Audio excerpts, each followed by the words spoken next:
Question का question पे उसका आंसर हम आपको बताते हैं। अब नेक्स्ट क्वेश्चन ये है, how would an inhibitor in a PCR reaction affect the CT value? जी बताएं, इनहिबिटर्स क्या होते हैं? What are inhibitors in real time PCR?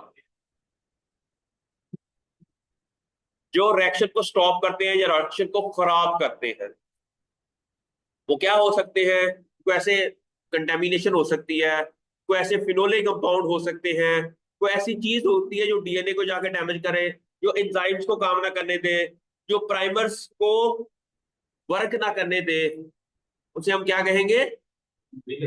Inhibitors. और वो इनहिबिटर्स कैन काज, अच्छा, उसकी वजह से आपकी जो एम्प्लीफिकेशन कम हो जाएगी और कर्व भी सही नहीं बनेगा।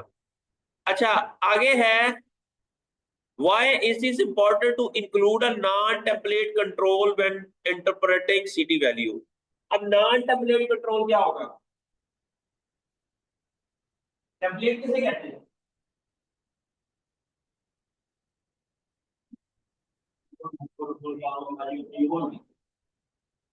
वहां पर पे लगा हमने ऐसे लोगों के बारे में कहा है कि ना ये सुनते हैं, बोल सकते हैं, ना ये बोल सकते हैं, इनका कुछ नहीं हो सकता, ये सब देख सकते हैं।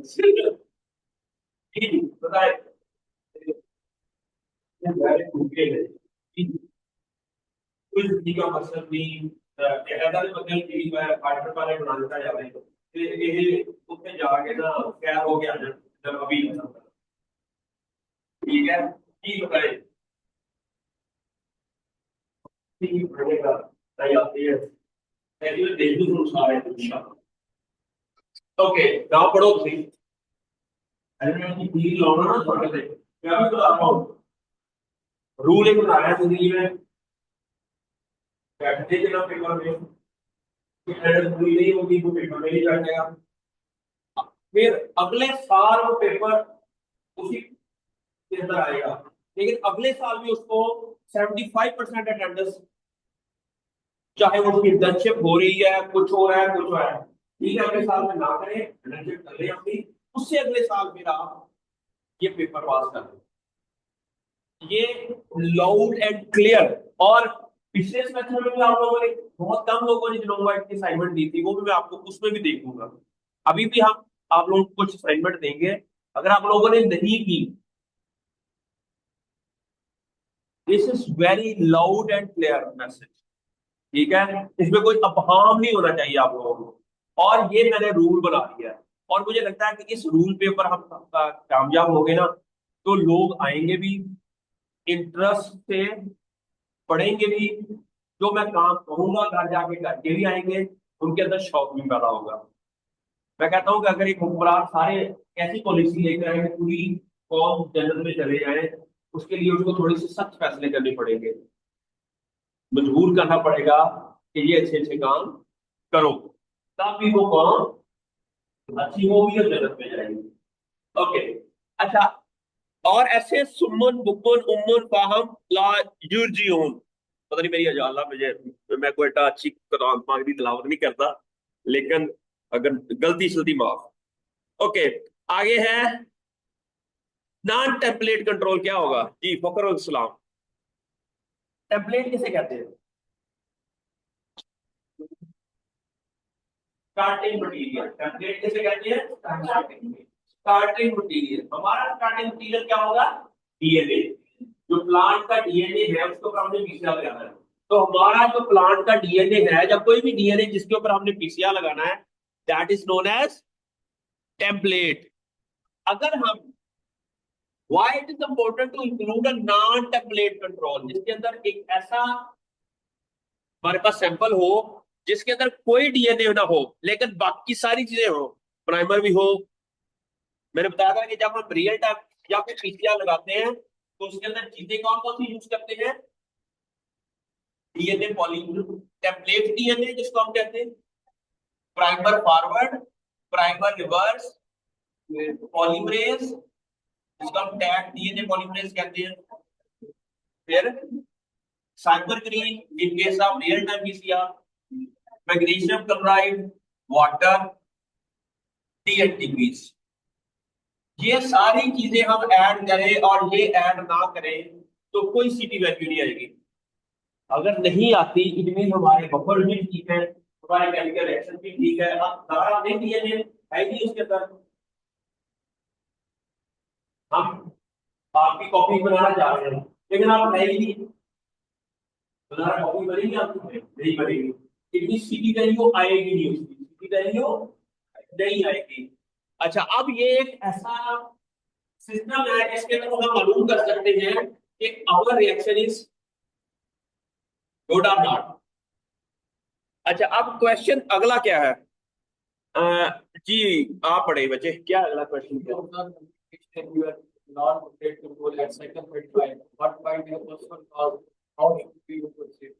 If you observe amplification in your non-template control at cycle 35, what might be the possible cause? Or should you proceed? इसका मतलब ये है कि कोई प्राइमर्स ही आपस में डायमंड शैमर बन गए हैं। 35 पे अगर सीटी वैल्यू आए इट मींस नथिंग। नॉर्मली हम 35 साइकिल्स होते हैं जब 40 साइकिल्स होते हैं। भी मैंने कहा ना कि सीटी वैल्यू हमने बताया था कि क्या होती है। एक मिनट, ये मैं आज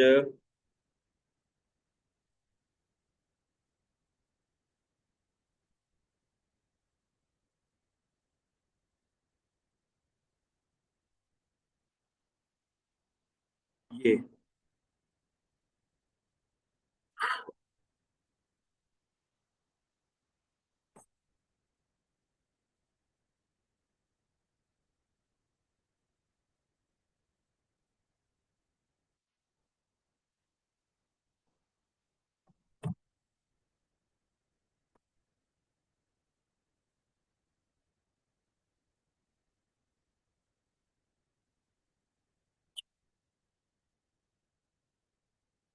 के ये है। एक्चुअली ये प्रेजेंटेशन पहले ना मेरे पास नहीं थी तो इसलिए आपको इसके साथ नहीं पढ़ा सका।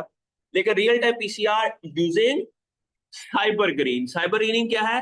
एक ऐसी डाई है, जब भी डीएनए, ये देखो ना डीएनए की कॉपी पर नहीं होती है तो ये नॉर्मली ये फ्लोरेसेंस नहीं देती, लेकिन जब वो डीएनए की कॉपी पर होती है तो उसके साथ ये बाइंड कर जाती है या इंटरकलेट कर जाती है और फिर ये फ्लोरेसेंस देती है, फिर ये फ्लोरेसेंस देती है।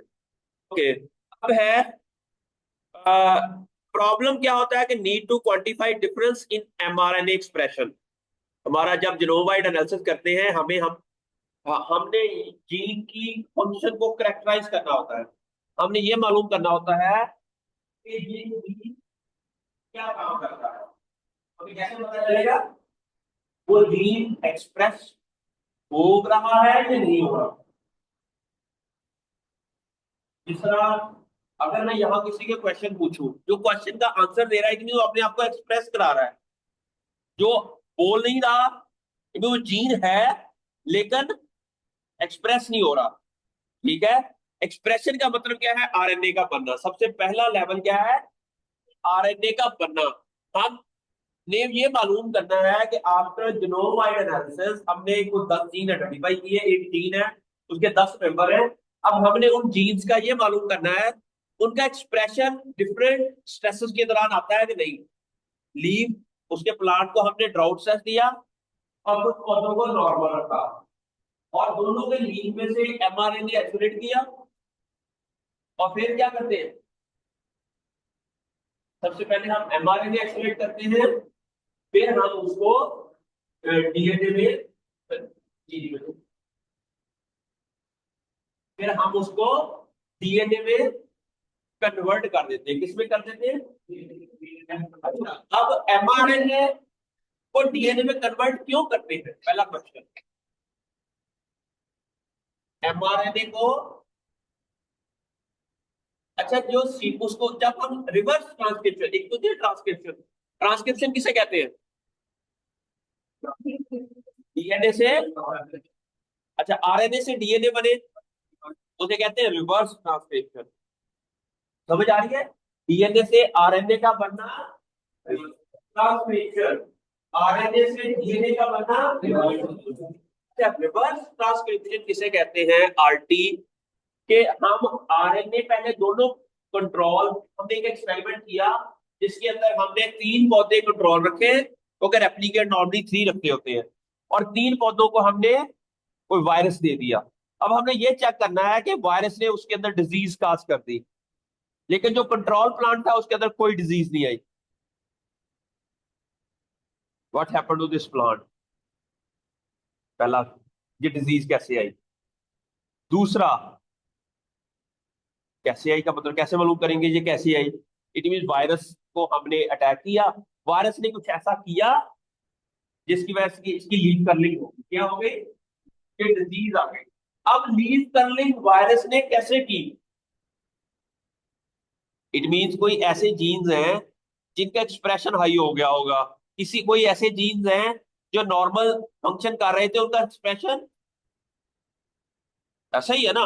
पर ये यहाँ पर आया वायरस ने, ये 3 मुजाहत से जो इस रूम को प्रोटेक्ट कर रहे थे, वायरस ने तिन्ने मार देते। अब क्या हो गया? यहाँ पर जो फंक्शंस थे नॉर्मल, वो नहीं हो रहे, जो प्रोटेक्शन नहीं हो रही, तो क्या होगा? आप पौधे दी कुब भी निकल गया। क्या निकल गया? वायर जो प्लांट्स है उसका कुब निकल गया, क्योंकि वो जो प्रोटेक्शन वाले जीन्स थे वो एक्सप्रेस नहीं हो रहे। प्रोटेक्शन वाले जीन जो है एक्सप्रेस नहीं हो रहे हैं, ठीक है। अदर जीन्स एक्सप्रेस हो रहे हैं जो कि वायरस को चाहिए। पर क्या गद्दारों वाले जो जीन्स है ना, जो पौधे को हेल्प कर रहे हैं, वायरस को हेल्प कर रहे हैं मूवमेंट करवाने में, वायरस को हेल्प कर रहे हैं रेप्लिकेट करने में, वायरस को हेल्प कर रहे हैं एक सेल से दूसरे सेल में जाने के लिए, वायरस को हेल्प कर रहे हैं फ्लोइम तक जाने के लिए, फिर फ्लोइम से पूरे पौधे में। जहर वायरस जब पौधे के ऊपर अटैक करता है तो उसकी ख्वाहिश होती है कि पौधा ना मरे ना, लेकिन वो मर्जी से रेप्लिकेट हो, क्योंकि पौधा मर गया तो वायरस भी मर गया, पैथोजन भी मर गया। पौधा इस तरह पौधे को रखता है कि वो खुद सरवाइव भी करे, पौधा भी सरवाइव करे, लेकिन पौधे को अंदर से वीक करता रहता है, अंदर से वीक करता रहता है। अच्छा, आपने देखा होगा कि अक्सर पौधों के अंदर ना दरमियान में ना नेक्रोसिस हुई होती है। पूरा पौधा ठीक होता है, दरमियान में से कहीं स्पॉट्स होते हैं। वो पौधे का इम्यून सिस्टम है। जिस सेल के अंदर पैथोजन आता है ना, वो अपने आप को वो सेल सुसाइड कर लेता है। वो सेल क्या कर लेता है? सुसाइड का मतलब है कि वहां सेल भी मर गया, वायरस भी मर गया, पैथोजन भी खलास। अब पैथोजन आगे मूव नहीं करेगा, जिसकी वजह से बाकी तमाम सेल जो हैं वो बच जाएंगे। लेकिन वायरस की ये ख्वाहिश होती है कि ये सुसाइड ना करे। अगर तो डिजीज आ जाती है पूरे स्लीप के ऊपर, इट मीन उसने सुसाइड प्रोग्राम सेल डेथ नहीं की, प्रोग्राम सेल डेथ नहीं की। समझ आ रही है आप लोगों को? तो इस तरह करके ये एक वायरस का और प्लांट का ना, आप नेचर में देखो ना ये क्या हो रहा है, कैसे ये दूसरे एक दूसरे को अटैक करते हैं। वायरस क्या करता है, पौधा क्या करता है, इनकी जो आर्म रेस है, जिस तरह दो जंगें आपस में, दो फौजें आपस में लड़ती हैं, एग्जैक्टली exactly। लेकिन इसको हम मॉलिक्यूलर लेवल पे देखें, वायरस कौन से जीन्स को ओवर एक्टिवेट कर रहा है। अगर प्लांट जीत रहा है तो प्लांट क्या कर रहा है, अगर वायरस जीत रहा है तो वायरस क्या कर रहा है। क्योंकि वायरस के अंदर तो 5 से 6 जीन्स होते हैं सिर्फ, प्लांट्स के अंदर 30,000 जीन्स होते हैं, 20,000 जीन्स होते हैं। सम टाइम वायरस प्लांट के ऊपर हावी हो जाता है। इट मीन्स उस 6 जीन्स के अंदर उन्होंने कोई ऐसी स्ट्रेटजी बनाई होती है। फर्ज किया जिस तरह इंडिया ने कहा कि हम पानी रोक देंगे, तो क्या होगा? पूरे पाकिस्तान के अंदर भूख से लोग मर जाएंगे, प्यास से मर जाएंगे। वायरस भी ऐसे ही करता है छोटा, लेकिन वो प्लांट का जो मेन पाथवे होता है ना, जो उसकी शहरक होती है, उस वहां पर हमला कर देता है। समझ आई ना? और क्या आप प्लांट्स को पता ही नहीं चलने देता कि उसके साथ हो क्या रहा है। अच्छा, अब प्लांट्स भी बार बार मॉनिटर कर रहा होता है, कभी वो अपने ब्रह्मोस मिसाइल मारता है तो ये अपने पतावान या जो भी है, भी ये एक किस्म के ना नेचर के अंदर समटाइम वायरस जीत जाता है एंड समटाइम ये एक दूसरे को मॉनिटर कर रहे होते हैं एग्जैक्टली सेम इसी तरीके से। अच्छा, अब हम ये तो है नेचर पे एक दूसरे को मॉनिटर कर रहे हैं, हमें कैसे पता चलेगा ये क्या कर रहे हैं? We can use this PCR machine, PCR technology to understand what's going on inside the cell or inside the nature, जो कुदरत में क्या हो रहा है। अगर कोई जीन ओवर एक्सप्रेस हो रहा है, अगर कम हो रहा है, उसे हम काफी चीज इंटरेस्टिंग रिजल्ट्स आते हैं और हमें काफी चीजें सीखने को मिलती हैं कि ये नेचर में इन दोनों की जो जंग हो रही है उस जंग को। और फिर हम ये चेक करते हैं कि पौधों को के अंदर, जिस पौधे के अंदर जीन एक्सप्रेशन हो रही है एक खास किस्म का और उस पौधे के ऊपर डिजीज नहीं आ रही, फिर हम मॉलिक्यूलर मार्कर असिस्टेंट सिलेक्शन के थ्रू उस जीन को ऐसे पौधे के अंदर ट्रांसफर कर देते हैं जिसके अंदर ज्यादा डिजीज आती है, और वो पौधा भी रेजिस्टेंट हो जाता है, वो पौधा भी। यही ब्रीडिंग ऑफ हॉर्टिकल्चर क्रॉप का हमारा मकसद है कि हमने हॉर्टिकल्चर क्रॉप को रेजिस्टेंट बनाना है। हमने उनको एक नई वैरायटीज डेवलप करनी है, लेकिन कोई भी वैरायटी डेवलप करने से पहले पहले हमें ये मेथडोलॉजी का पता हो कि हमने वो वैरायटी डेवलप कैसे करनी है। पहले हमें जीन आइडेंटिफाई करने पड़ेंगे, फिर उन जीन को ट्रांसफर करना पड़ेगा एक क्रॉप से, फिर ultimately we are able to वो एक ऐसा प्लांट्स बनाने में हम हमें हेल्प आउट करेगा जिससे हमें। अच्छा, अब नीड टू क्वांटिफाई प्रॉब्लम था, तो उसके लिए स्मॉल अमाउंट ऑफ mRNA है, उसको हम डिफरेंट तरीके से इसको कैप्चर करते हैं small amount of the tissues के अंदर, प्राइमरी सेल्स के अंदर, और ये सारे प्रॉब्लम थे। ठीक है,